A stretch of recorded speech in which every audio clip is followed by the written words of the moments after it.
Islamic discussions करने के लिए ये सब ज़रूरी होता है, वरना आपको तो पता ही है क्या क्या हो सकता है। इस वीडियो को देखने के बाद आपको लव ट्रायंगल का असली मतलब समझ में आ जाएगा। साथ ही आपको ये भी पता चलेगा कि इस्लाम ने एडॉप्शन यानी कि गोद लेना जैसी एक पवित्र रिवाज को क्यों ख़त्म कर दिया। So let's begin. Prophet Muhammad Zaid से कहता है तुम जैनब से शादी कर लो। जायद कहता है ठीक है, लेकिन ये जायद कौन है? ये वही जायद है जो प्रॉफेट मोहम्मद का गोद लिया हुआ बेटा था। मोहम्मद ने सबके सामने, काबा के सामने जायद को अपना बेटा घोषित किया था और लोगों ने उसे मोहम्मद की ही बेटा माना था। फिर दोनों बाप बेटा जैनब के घर जाते हैं और प्रॉफेट मोहम्मद जैनब को जायद के साथ निकाह करने के लिए कहता है। जैनब तुरंत मना कर देती है, ये कहकर कि जायद एक गुलाम था और मेरी स्टेटस उससे बहुत ऊपर है। फिर भी प्रॉफेट मोहम्मद जैनब को फोर्स करता है कि नहीं, तुमको उससे शादी करनी होगी, लेकिन फिर भी जैनब मना कर देती है। अब सभी बोलो अल्हम्दुलिल्लाह अल्हम्दुलिल्लाह, क्योंकि तुरंत अल्लाह की तरफ से वही आ जाती है। कुरान सूरा अल अजब वर्स 36। किसी मोमिन मर्द और औरत के लिए ये चॉइस नहीं है कि जब अल्लाह और उसका रसूल किसी मामले का फैसला कर दे तो वो उस फैसले के खिलाफ अपना कोई इख्तियार रख ले। जो अल्लाह और रसूल की नाफरमानी करे तो वो साफ साफ गुमराही में पड़ गया।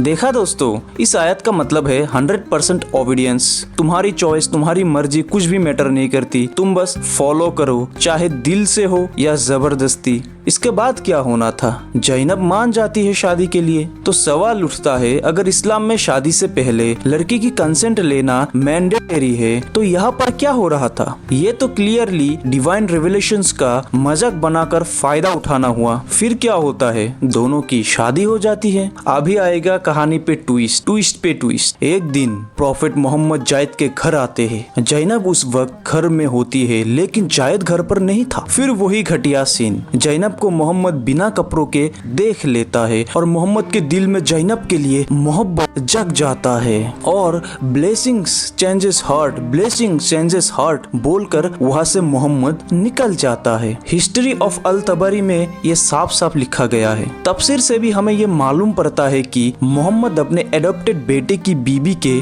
प्यार में पड़ गए थे। फिर जब जायद को ये सब पता चला तो उसको बहुत बुरा लगा। किसको ना लगता भाई, हर किसी को बुरा लगेगा कि तुम्हारी पिताजी ही तुम्हारी यू नो। फिर जायद ने मोहम्मद को कन्फ्रंट किया। उसने कहा, मुझे पता है आपको जायद पसंद है, मैं उसे तलाक दे देता हूँ। फिर मोहम्मद ने फरमाया, अपनी बीबी को अपने पास ही रखो, अल्लाह से डरो। लेकिन सच्चाई ये थी कि मोहम्मद जैनब को भूल नहीं पा रहे थे बिना कपड़ों के देखने के बाद से। अब सभी बोलो अल्हम्दुलिल्लाह अल्हम्दुलिल्लाह, क्योंकि अल्लाह की तरफ से वही आने वाली है। सूरा अल अजब वर्स 37। और याद करो ये नबी, जब तुम उस शख्स से कह रहे थे जिसके ऊपर अल्लाह ने एहसान किया और तुमने भी एहसान किया था, अपनी बीबी को अपने पास ही रखो और अल्लाह से डरो, जबकि तुम अपने दिल में वो छुपा रहे थे जो अल्लाह जाहिर करने वाला था। मतलब प्रॉफेट मोहम्मद छुपाना चाह रहे थे अपनी दिल की बात, तो अल्लाह ने कहा मत छुपाओ ये नबी दिल के अरमानों को। फिर दूसरी बार जब जायद ने मोहम्मद से जैनब के साथ तलाक लेने की बात की तो मोहम्मद ने सीधा कहा तुम्हारी मर्जी।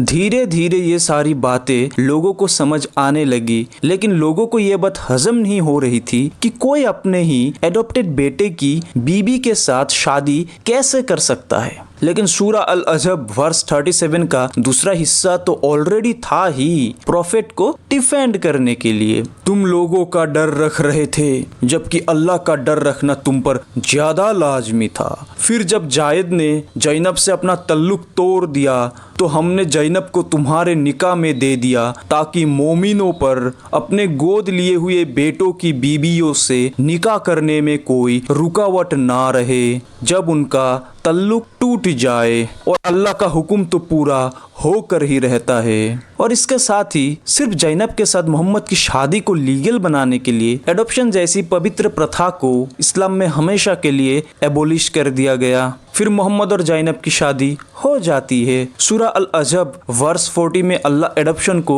ऑफिशियली ख़त्म कर देता है। Muhammad is not the father of any of your man. तो ये थी पूरी कहानी, जहाँ एक नबी जिसको हर मुसलमान अपना रोल मॉडल कहता है, वो अपने ही एडॉप्टेड बेटे की बीबी की मोहब्बत पे पड़ जाता है और उससे निकाह कर लेता है। वाह वाह, बोलो माशाल्लाह माशाल्लाह। अब मेरा कुछ सवाल है मोमिन भाइयों से, जवाब देना जरूरी है। तुम्हारे मुफ्ती, मौलाना और अल्लाह भी कहता है कि ज़ैनब और मोहम्मद की शादी मोमिनों के लिए एक मिसाल थी कि अब अपने एडॉप्टेड सन की बीबी से शादी हो सकती है, उसमें कोई प्रॉब्लम नहीं है। लेकिन जरा सोचो, अगर अल्लाह ने एडॉप्शन को ही बैन कर दिया तो no adoption equal to no adopted son equal to no ex wife of adopted son, मतलब ये शादी टोटली अननेसेसरी थी। वर्स 36 में अल्लाह ने ज़ैनब और जायद की शादी करा दी और उसके बाद ही वर्स 37 में ही मोहम्मद और ज़ैनब की शादी। बोलो माशाल्लाह माशाल्लाह। सच ये है, जब तुम कुरान को अच्छे से पढ़ोगे ना, तुम्हें खुद समझ में आ जाएगा मोहम्मद ही